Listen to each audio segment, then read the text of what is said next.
Hello, and welcome to another episode of Be the Love to Awaken Our Souls.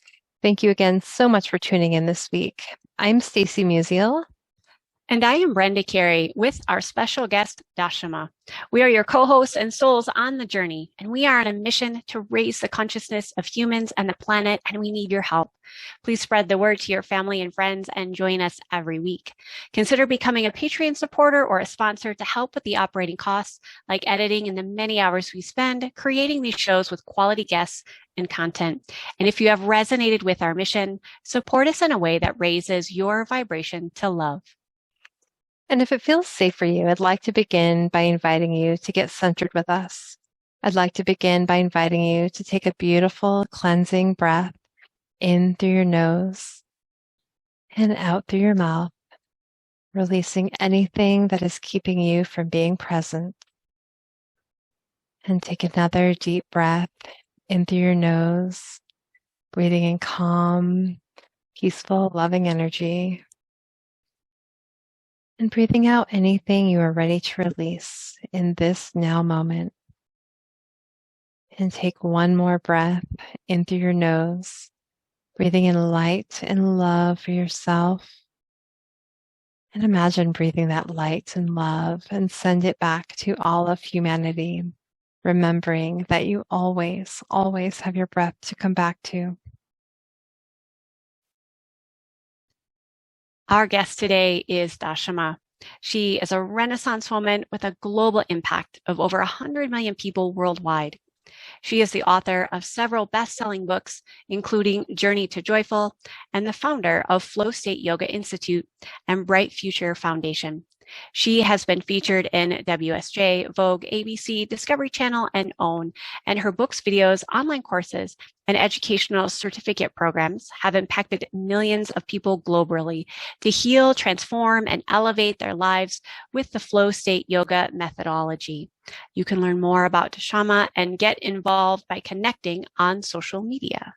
Thank you so much for being here with us today. Hi, nice to be here. Yeah. So I'm so excited about our conversation on the flow state, but give us a story about your journey and what has led you down the spiritual path.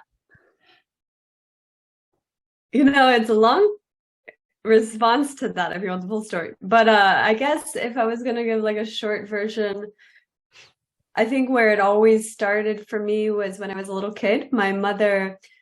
There was two parts to it. When I was a young person, when I was born, my mother and father were like actually very spiritual, and they were into meditation and yoga and like organic food and, anti-establishment, I guess you could call it, and things like that.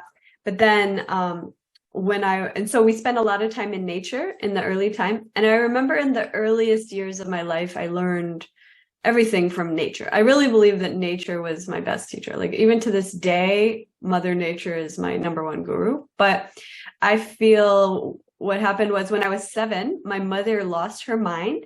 She was taking a combination of substances, alcohol, cocaine, and peyote, and this cocktail did not mix well, and it destroyed her life and all of our lives. And she ended up with schizophrenia. So we ended up in foster homes. And so it was really interesting, the juxtaposition of what happened between starting life in such a beautiful way. Like I was born at home in a very organic, beautiful way. And my mother was like, making all of our clothes by hand. And, we were in nature, and it was just such a beautiful start. And then it was like, smash, all of a sudden you're like in foster care, they're vaccinating us, we're in school, and I ended up with a lot of trauma. And so it's interesting because at least I had that foundation of like understanding existence from the level of spirit and from the level of nature, which I really believe helped me through a lot of the difficult times. But I had a lot of difficult times ahead of that. And so years later, when I was coming out of college, actually, well, even when I was in college, I remember one day I was like running and I kept changing my major because I couldn't figure out what I want to do with my life. And I remember thinking, I was like always an athlete. I was always into movement. And I remember thinking, I wish that you could do a college major like to study energy. This is like literally a thought that came to me while I was running, because I was running along this river that was by the campus of my university. And it was just so interesting, like when I look back, because my soul was like, I want to just study energy, but like I didn't even know what that meant. Like I didn't know that there was a such thing as studying energy in this way. Like then I ended up stumbling upon the whole thing because I became very depressed. I went along the route of the traditional American dream at age right out of college. I had this amazing boyfriend and we were in love, and we bought like a beautiful home on a golf course, like when I was like 22. Like literally we were like the American dream, and then we were building our life around this vision of the future of what we were creating. And I was working a full-time job and a part-time business at the time, and I just got so extraordinarily burned out, like complete adrenal depletion, to the point where I was so depressed, and everything that I thought was important became just, it was just killing me. And I was in bed for like a year, like every spare moment, if I had any moments, I was in bed like depressed. And I couldn't find any joy in life. I couldn't figure out like the purpose of even being here anymore.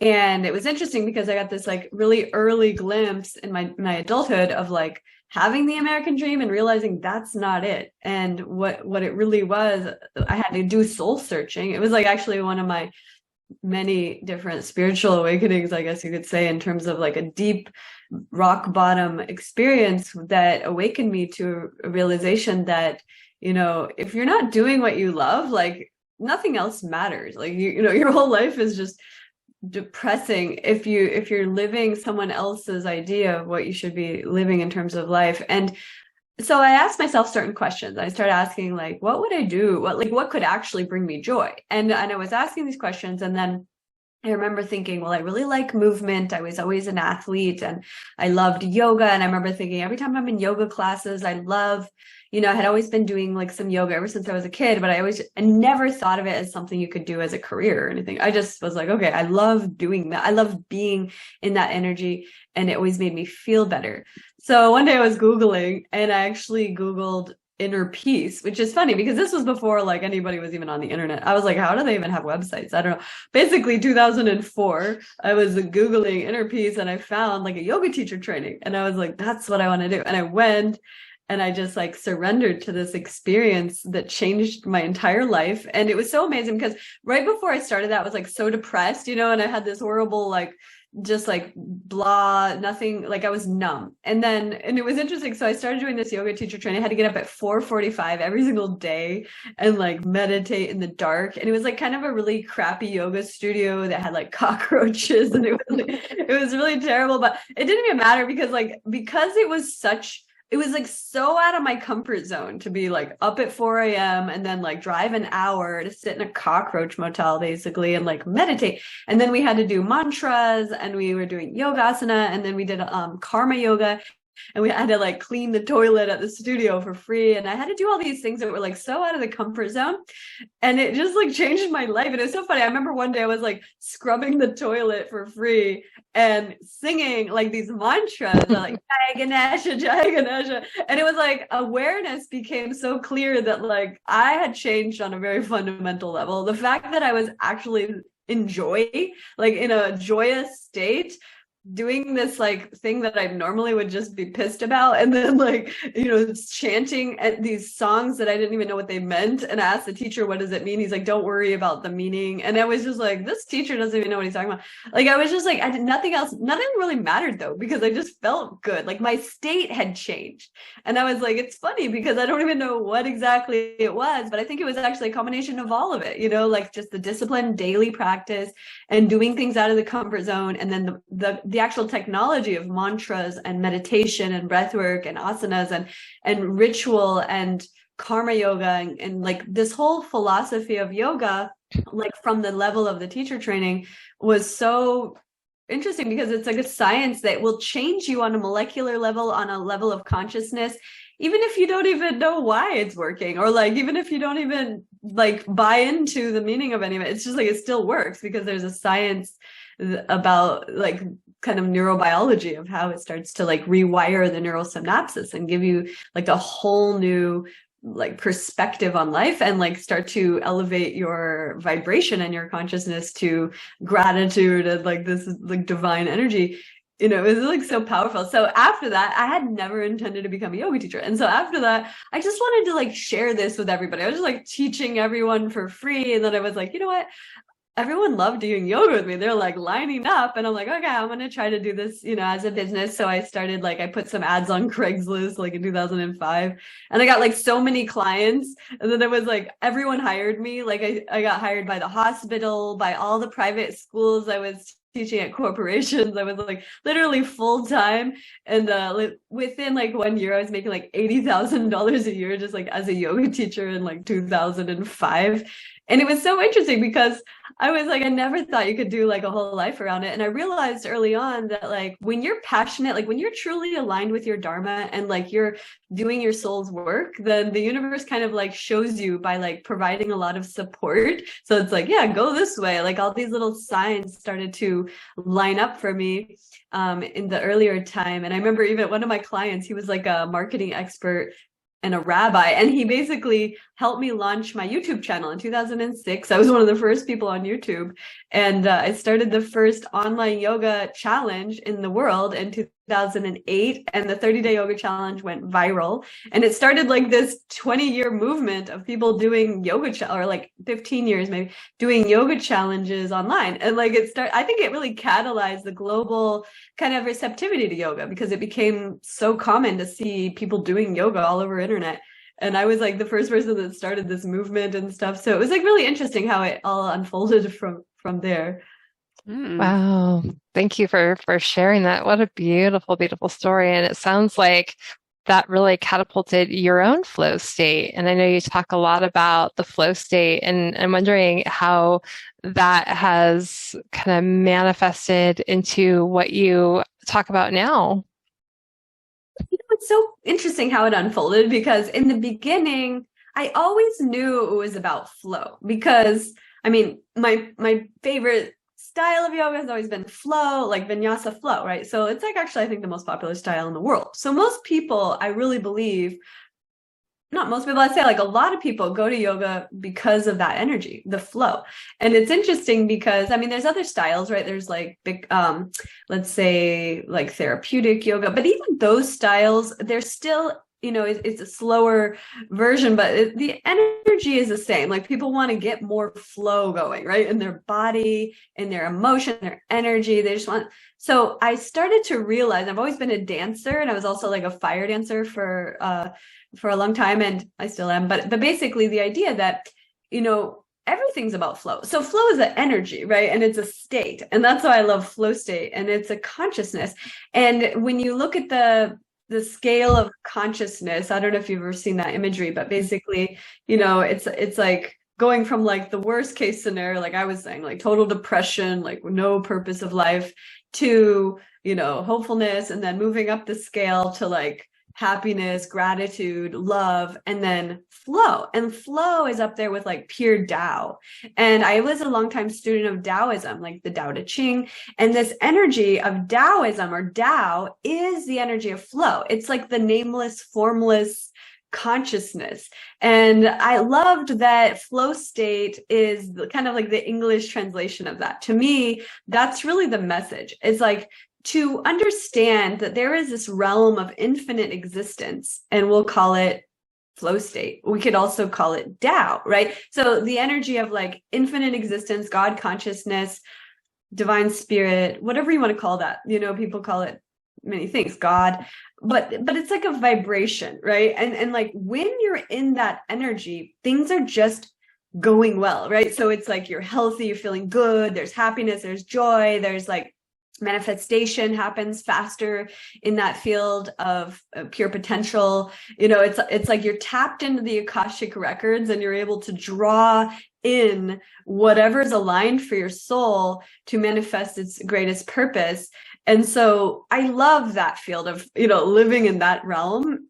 I feel like it's like the only thing, like what else are you gonna do, right? So like if you're not in that, then like I feel like everything should be about getting into that. So like Abraham Hicks calls it the vortex. I think it's a similar concept of vortex, which is basically like this realm where like, you know, Abraham Hicks always talks about like all of your manifestations are like in the vortex. Well, the vortex is like what we could call like this realm, right? So it's like, it's all there. And there's a like infinite time, space reality that everything exists simultaneously, past, present, and future. And we have the potential to access that, right? So if we can merge with that and like make our vibration about that and like always kind of aligning with that energy, then I really believe, you know, it brings all the answers. So it's like, okay, this is the person you should meet. This is the, you know, healing that you need, whatever it is. It doesn't mean that like you're perfect, but I really believe that that's where you can access everything that you need in order to achieve your greatest potential. So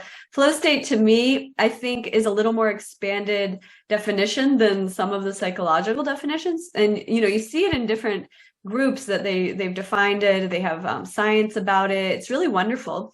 But there was a couple of people that have written extensive books about this from the psychological side, which is basically like, you know, I like the kind of metaphor. It's like flow is where discipline meets surrender. So that's kind of like the simplest term, I guess, is that they've kind of come up with, they try to like deduce it down to like this very simple way of explaining it, which that's one part of it. But what I feel is that it's that, but it's also, it's this field of energy, right? And our consciousness has the ability to be that energy. And so what I've found through my work and through the Flow State Institute is that whenever we have a trigger or a block to the flow in our field, that's where our work is at. So if it's a gut health, or if it's our heart chakra, or if it's something in the mind, you know, it could be ancestral. Like there's so many things that we work with in terms of Flow State Institute, because it's not one thing. You know, it's not just like, oh yeah, do these asanas and you're perfect. It's like, actually, there's many levels to consciousness. And in order to be a master of flow, you have to really work on all the levels and have an awareness that we're interdimensional beings and that we have all these levels. And then really like having that periphery vision of understanding all the levels, but like also kind of like being very grounded in reality and being like, okay, like what's coming up for me right now? Oh, I need to work on my gut health, or I need to work on I need to sleep better. I need to have a better routine, or, you know, there's different ways that we can apply this into practical reality so that we can align better with that energy. So that's what we built the Flow State Institute. It's really like got, you know, so many powerful ancient and modern techniques and practices, science backed by like Harvard and Stanford, all these science research now that's shown how these practices heal people, whether it's depression, anxiety, trauma, healing, you know, like different things with sleep. You know, the nice thing is now we're at a time in history way different than when I started teaching 18 years ago. We're at a time in history where there's like so much science like backing it. And then there's all these celebrities that do it. And it's like they were teaching yoga at the White House. So it's like such a different realm where now it's like really accepted. But I think where I'm wanting to go with it in terms of flow state is really helping people to know that there's like so much more than the asanas. And a lot of the Western culture got really stuck on the physical aspect of the yoga practice. And it's my mission a little bit with the yoga side to really take people deeper and to help them to access this like greater potential that's available. I love that accessing that greater potential available. That's beautiful work. And you're right. I too am a yoga teacher, and there was kind of a stuckness in just the postures and wanting to be flexible. And I don't know how many times you've probably gotten this too, where people say like, oh, I can't do yoga, I'm not flexible.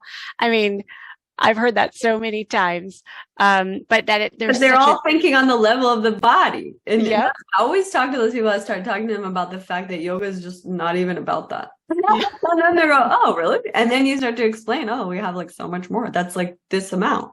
Let's talk about your mental health. Yeah. And I'm curious as to, like, you mentioned other techniques for people to access this flow state or this realm I mean, there's different terms for it, but like, what tools are kind of like go-tos for you that you either use yourself or teach in your institute that you think really help people tap into this flow state or into this outer realm that's beyond kind of the physical body and the chattery mind?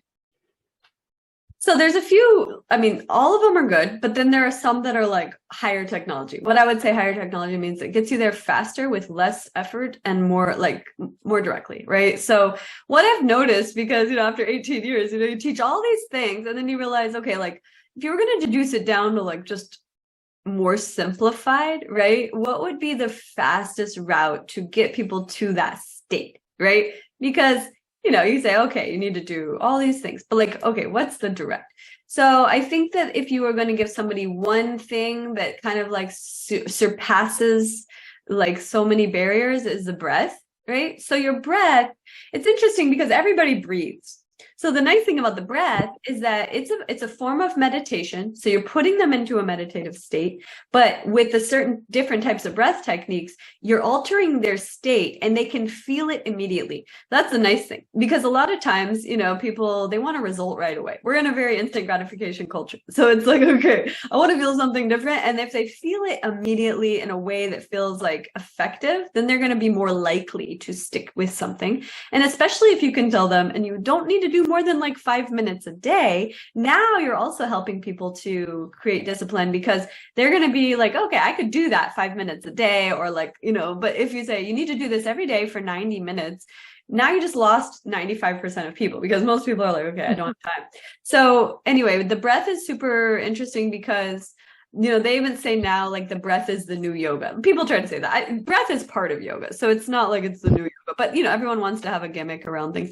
So that's like a lot of people say that. But what it means is that through the vehicle of the breath, with a very direct protocol, I'll say, you can get somebody to access that state, the flow state, or the state of bliss, or a state of just higher consciousness where they feel better than when they started, very quickly. Right. And so that's really nice. And I even developed a little ritual that we're going to be promoting this pretty soon. It's really cool. It's a breathing bracelet. So this is interesting because, within the yogic tradition for thousands of years, a lot of them, really focus on like mala beads, which is a form of meditation where they call it japa, where you breathe or you meditate or you do a mantra with every bead. And there's 108 beads, which I think is wonderful. I still promote that. But then I was like, how do you make it even simpler? And so more people will get into it. Because I know so many people who are even very spiritual, and they might even wear the beads and still not use them as the tool that they are, right? So I was like, okay, what's even simpler than that? These bracelets. And it's funny because I always wear these bracelets. So I was like, they're so cute anyway. They're made out of crystals. So they already have like a fashionable side to them. But the cool thing is, so we're creating this movement about these ritual breathing bracelets. And it's a way of, and you can do it with one hand, and each bead is a breath, right? So they're breathing bracelets, and each bracelet's only about 16 to 18 beads. So it's like literally 16 to 18 breaths. So that's like a minute, maybe 2 minutes. It's very doable for most people. So I really want to get people into these like rituals where they stop what they're doing and they focus on their breath, right? Or like, and what that does is it brings people to the present moment. So when you combine present moment awareness with the breath, it helps you get out of your mind. So then that's even another direct access to this flow state consciousness is what we're talking about, because a lot of times what blocks the flow state consciousness is like overthinking, right? Mm-hmm. So people are like to-do list, or they're like in a loop about the past, or like beating themselves up about something, or maybe they don't feel well, so that's on a loop, or there's an old program running that's like sabotaging them, or whatever it is, right? So, or maybe some people just walk around judging everything and that keeps them in a loop. But whatever it is, if the mind is keeping people in their suffering state and in a loop, then, we have to get them out of that. So in order to get out of that, so I'm like, okay, combining breath and present moment awareness, which the bracelet helps with, because now you're really in the moment with this. And you can combine it as well with like an affirmation or a mantra. There's a couple of ways to even bring more elements to make it more focusing. But anyway, so the intention is to get people to make these little practices, right? Because what happens is in the brain, your brain has all of these neural networks, right? So if you have your old patterns, they are because you have habituated thought forms that have fired together enough times that it created that as a solid neural network. So let's say your old thought form that's sabotaging you is like, nobody likes me, I don't have any support, I'm fat and ugly, whatever. A lot of people have these like thoughts, right? And so what happens is now you have that, and it's fired together so many times that it becomes like really, really a strong belief. And so what you have to do is break those old ones and form new ones. So let's say the new one is, I'm beautiful, I'm abundant, I'm blessed, I'm supported, God loves me, whatever your affirmations are going to be. Your new frame of mind, your new way of seeing life and your role in that, you have to start to reprogram it. So with the breath, with affirmations or mantra, you start to rewire the neural network.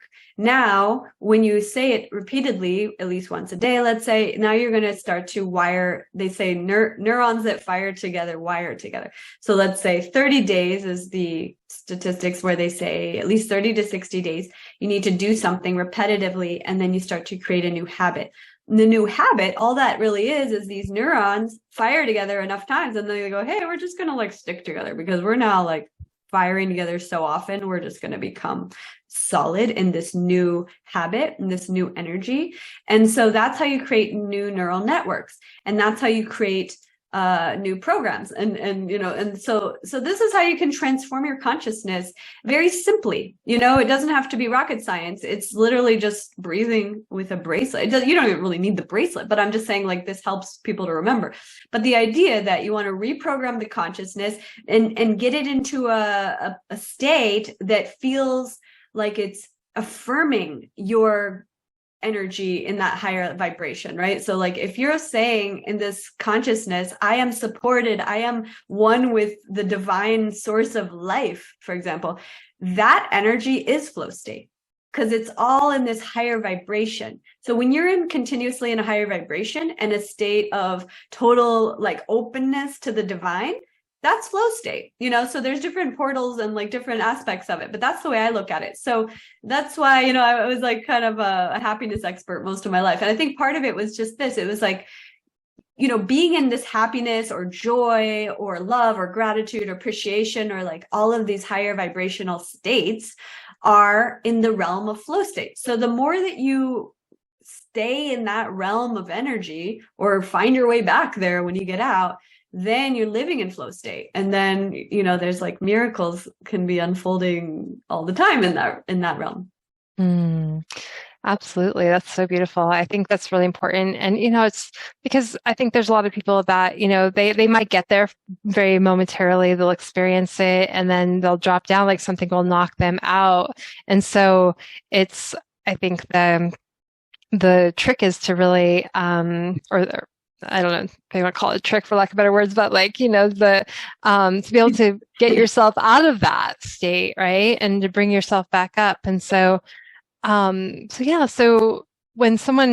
you find yourself knocked out, like, what do you suggest to do more breath work, or, is there like, how quickly, because sometimes it can take, I think, people sometimes a little bit longer to recognize that they're out of that state and then finding their way back. So breath work, or are there other things that you would recommend? There's lots of things. First of all, I think when you get knocked out of it, as you described, it's a good thing because it's showing you where you need to do some work, right? So let's say you get knocked out of it. Now, it's not just like you just get knocked out, like you're riding a horse and the horse just kicks you off. I mean, it could be, but I don't think that like we're victims in that way. I think that it's like the universe is always communicating with us. So if something happens or we're knocked out of our good state, there's a message there. And that's a beautiful thing. If we can just see everything as actually a blessing, then we're like, okay, what is the message here? I'll give you an example. So I think a lot of times people, whether it's like, we'll give a very common example, like somebody's doing fine and then all of a sudden like they're driving and someone cuts them off and then they have road rage, right? So let's just give that as a simple example. So someone who has like a trigger of rage or anger, it's never about the thing. It's never about that person cutting them off. It's always about a deeper thing. So if they have like an inherent core of something that could be triggered as rage, there's a rage in them that needs to be addressed. Okay, you can't get triggered in a road rage if you don't have rage in you. Like, I never get road rage. So it's like, if you don't have rage in you, you can't get triggered into it. Same thing, like, for example, people who are mean or violent or, these different energies, right? It's like, it doesn't just come out of nowhere. It's in you. So if you have that in you, something comes along into your field, whether it's a person, a circumstance, or a situation happens. And then all of a sudden you're in this state, which, in the Buddhist tradition, they call it a shenpa. So the shenpa is this thing, like almost like the trigger, but it's like what puts you into this state that's a bad state. And then all of a sudden you're like in it. And it's very sticky there. It's hard to get out. You're like in this like whirlpool going down, like spiraling into a hole. And you're like, how do I get out? And all of a sudden all of your cells are like on fire with this rage, or, whatever the thing, maybe it puts you into trauma. One of the most common, I would say probably even like all of the triggers of this is coming from a core of trauma. So let's say, it could be something so simple like trauma, like when I was a kid, somebody killed my dog. That's not simple, but something where it was so deep, but it stayed with them their whole life. And so now anything related to someone that looked like that person or some circumstance that was like even remotely similar would trigger that deep core energy, which is trauma, whether it feels violated, feels like unsafe, it feels like a victim. Like, there's different energies that could be wrapped in it, but basically it's the same. There's a core of this vibration that's not flow state, we'll say, not love, not joy, and it's in you. And so that's when these little triggers come along and they show you that. Now, if you are awake and you're willing to look at it, then you're like, oh, actually, I see, I need to look at that. And then not only just look at it, but I need to deal with this for once and for all, because I do not allow myself to carry this vibration anymore. And also that vibration that's in the core is sabotaging the ability to stay in flow, because as long as we have these in our core, we're always going to get triggered and pulled out of the flow, right? So it's like, it's our opportunity to grow. It's our opportunity to heal and evolve when we get these triggers. But so like, one of the ones that I had a huge experience of this because I had so many traumas, and like I noticed when things would trigger my traumas, I would feel tremendously unsafe, and it would just be like that, and there's like an energy to it where you just feel like almost like the core of you is shaking. It's like if literally, and it goes all the way back to the primal like cavemen days when we would fight or flight, like when a tiger would come and we felt afraid of getting killed. So we actually developed this fight or flight response in the amygdala of our brain in order to trigger us to get away from danger. But now we don't have tigers showing up in the cave. Instead, we have that guy cutting us off on the highway, and it triggers the same feeling of like, I'm not safe and I'm being attacked or whatever. And then all of a sudden it triggers all this like spiraling out of control of these negative emotions. So instead of looking at that like, oh, that guy's a jerk, or like somehow projecting, blaming whatever's outside of us, the important thing is always to like turn it within. It's never about them. It's always about us. It's like, what is the inside? What is the core of this, and what is the message of this, and what is this teaching me, and how can I look at this and realize that there's something here to let go of, or something here to heal, or however you want to look at that. But basically there's just so many dimensions to these things, and I did this work for my whole life, so it's so interesting to me because I worked with millions of people on this level of like really looking at it. But it's a very courageous soul that's willing to look at their self in this deep way and really take responsibility for every single moment of life, and instead of just trying to find ways to blame the entire external reality on their circumstance or like the way that they feel, and realize no one can make you feel any certain way. So true. Yeah, so true. It's taking ownership and responsibility of our feelings and not getting stuck in that victim mentality. I definitely, I hear that within you. I'm curious too, when you talk about areas that need healing, like I do believe that everything is an opportunity to learn, even with the button pushers that enter my life or what seem like really unfortunate circumstances. And not to emotionally bypass it, but I do think that there are lessons that we can learn from in there. So I'm wondering, as this healing work goes, like we have this, let's say we're working on the self-awareness to look at areas of life that we would consider as struggles or suffering. And as we begin to heal, we begin to align like energetically for more success or more happiness. Do you see that as part of the healing journey or the healing process, as getting more into alignment with what we do want? Absolutely. Well, I think on the soul level, if you just look at I see everybody as energy, right? So everything's energy.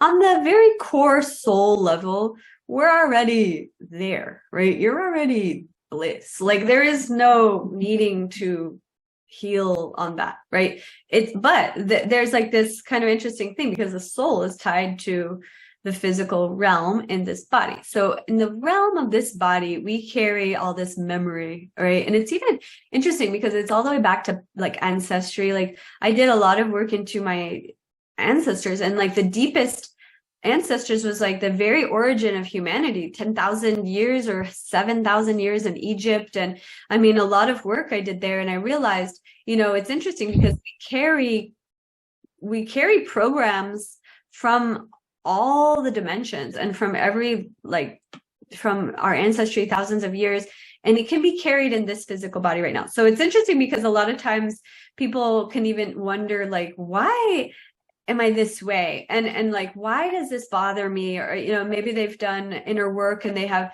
not really even been able to find anything in this life that was related to like, where is this coming from? That happened for me too. And so I was like, wow, it's interesting to go and to explore this aspect, which is that we are infinitely connected to everything, right? So, and then we are even more intimately connected to that which we have come from, which is like ancestry specifically. But so whenever we find ourselves getting pulled out of our joy or like our natural state, which is this loving, joyous, flow state energy, because if you can see little babies have that, babies are just like, hey, and they're like living in that vibration all the time. They're pure, they're trusting, they're just like open. And that is a vibration of God. And children show us, puppies, a lot of nature is always showing this as the natural state. Then if you look at adults or like a lot of humans, you see like, it's interesting. I was walking along San Francisco and a lot of people do not look happy and they're just like scowling and kind of, there's this thing. And a lot of it, it's like I said, it's layers and layers, but it's the mind. And then it's like these programs and it's these traumas. And then it's also the physical health, right? So we have part of flow is movement, and you have to move your energy, whether like we talked about with breath, but also with physical movement, whether it's with asanas, a yoga practice, or dancing, even tantra and making love, but different ways that we can move our energy field. So we're always purifying the vibration of our field and finding ways to move the energy. Otherwise it gets stuck and stagnant.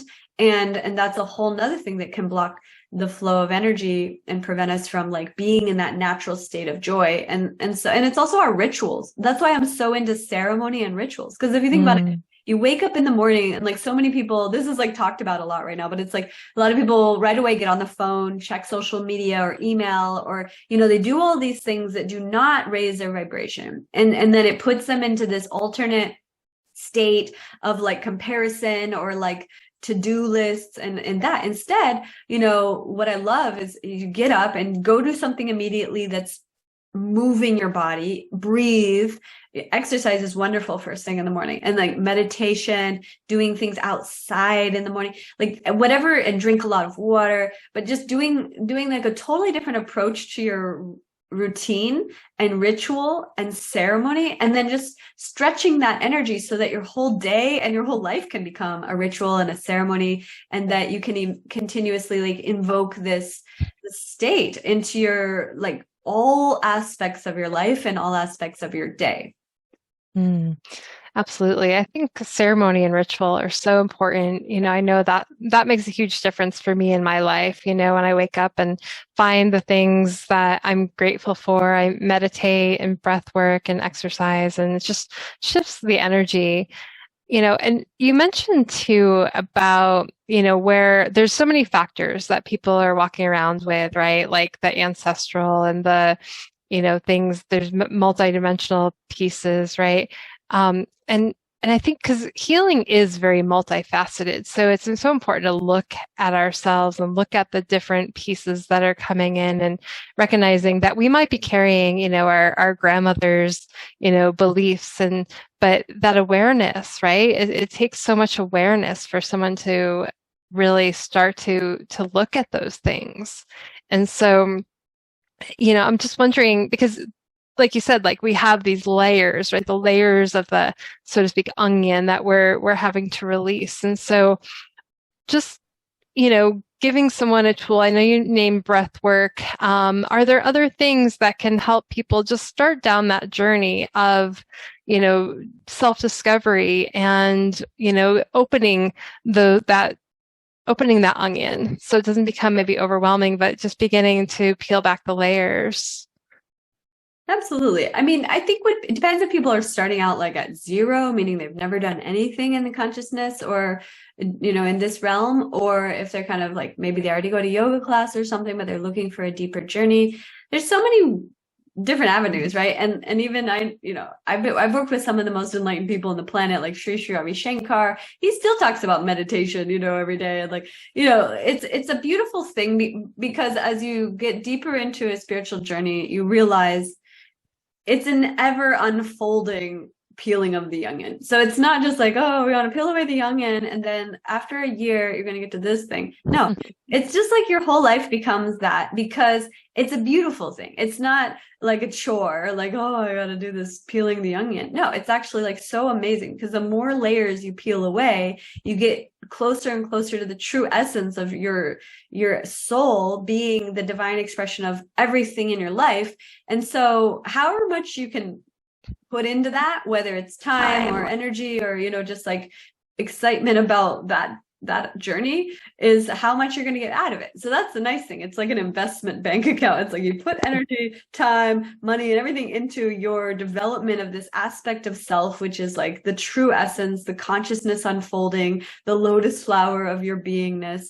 And putting energy in that direction, you're going to get back lots of dividends, right? And it keeps paying you for the rest of your life because you can never unlearn. Once you understand your consciousness from a new perspective, it never goes away. And so it's so beautiful as the unfolding and the blossoming lotus of consciousness starts to really take an even more wonderful shape for each individual, that they're guided to the next best step. And one of my favorite quotes is when the student is ready, the teacher appears. And I really believe that to be true. And everything along the journey of my life has been exactly that, like the exact teacher, the mentor, even if the teacher or the mentor was like a lover at the time or a best friend or my sister or my puppy, or, it could be a circumstance, it could be a business situation, but there was always like this next thing that's unlocking or revealing to you what it is that you need to see. And then if you're really paying attention, that's when you can not only, just like have these awarenesses, but actually take heed and go into it and like fully, peel that whole layer off. Because when you think about the layers, it's really what we call in yoga the Maya. So the Maya is like this veil of illusion. And so as we peel away any veils of illusion, you strip away all the veils till there's nothing left, and all you see is just absolute clarity. And you're like, wow, actually this is real. Like this is the true like existence, and everything else you can still see it, but you have such a deeper understanding that that's not real. And so you get stronger in your discernment of what you're willing to put your energy or time or your focus into. And then, that's another guiding system within this path of consciousness. So if people are looking to get started, I mean, there's so many ways, but I mean, I have a ton of resources. I have an app people can download the app. It's at the flowstate.app. There's videos in there. I have like hundreds of videos on YouTube. I have, like so many things. I have online courses all over the planet. I've reached millions of people with the 30-day yoga challenge video course. We filmed that at the Maldives. It was so beautiful at the Banyan Tree Resort. I filmed this 30 videos, and it's a way for people to get started with a daily yoga practice, and they can practice every day. It's like 10 to 20 minutes, so it's short and it's beautiful, so it feels like you're on vacation. And so that's been a really nice way for some people to get into yoga on a daily basis, and it's incorporating the breath, it's incorporating the movements, and each practice is targeted for like your neck, your shoulders, your core, and so it breaks it down into these little pieces. But what I'm really passionate about is helping people, either get started, because if someone didn't start yet, I'm like, okay, you got to get started. But then if they're already on the path, it's like, how do you take that to the next level and really experience a true shift in your entire existence?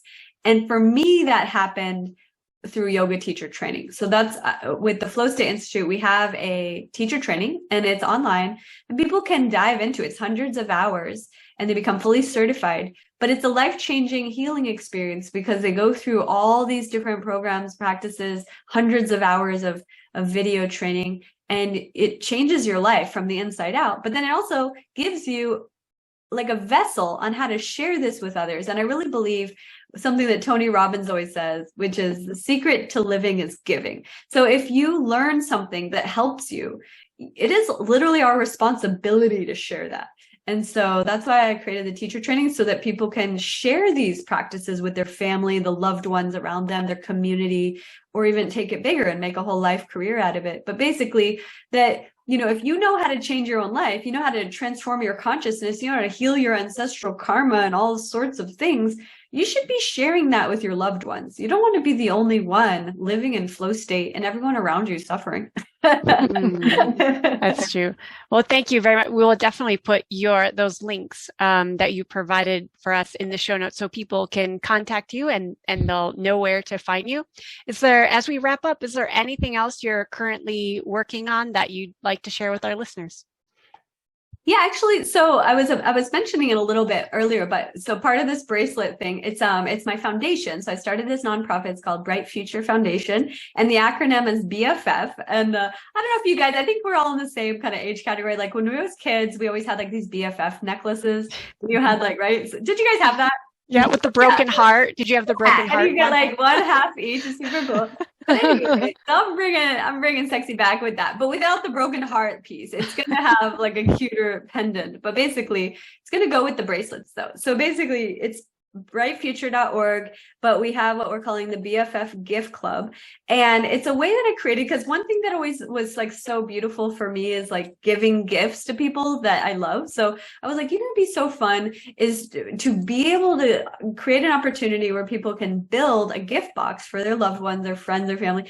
And it's a BFF gift club where you pick the box, you pick what you want in the box, you pick the color of the crystals, of the bracelets. We even have like Egyptian blue lotus tea and blue lotus oil, which is like really sacred energy for euphoria and bliss. And then we even have like sacred geometry pendants with like the tree of life or Sri yantras and lots of really special little gifts. So you can like create the box, you can pick up to 6 items to put in the box. And then we even put like a custom gift card and we send it to your friends. So this is a special thing that we're doing in order to raise funds for my foundation, which is really focused on this initiative we have with the children are the future, and a big initiative with helping to alleviate the children's mental health crisis, and also with veterans and the military and their families. So we have this huge initiative, and we haven't launched it, but we're going to be launching this in actually the next couple of weeks. So anybody wants to check it out, you can go to brightfuture.org and check it out and let your friends know about it. Beautiful. I love it. Thank you so much for being here with us today, Dashama. And thank you for listening to Be the Love podcast. If you've enjoyed listening to our show, please share the love by sharing it with your family and friends, giving us a 5-star written review on iTunes and Spotify, or liking us on Facebook.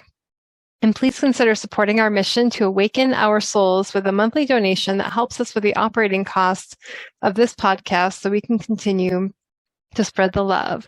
To contribute, visit our Patreon website at patreon.com/Be the Love Podcast. Stay tuned for more episodes being released on Mondays at 5:55 a.m. Mountain Time.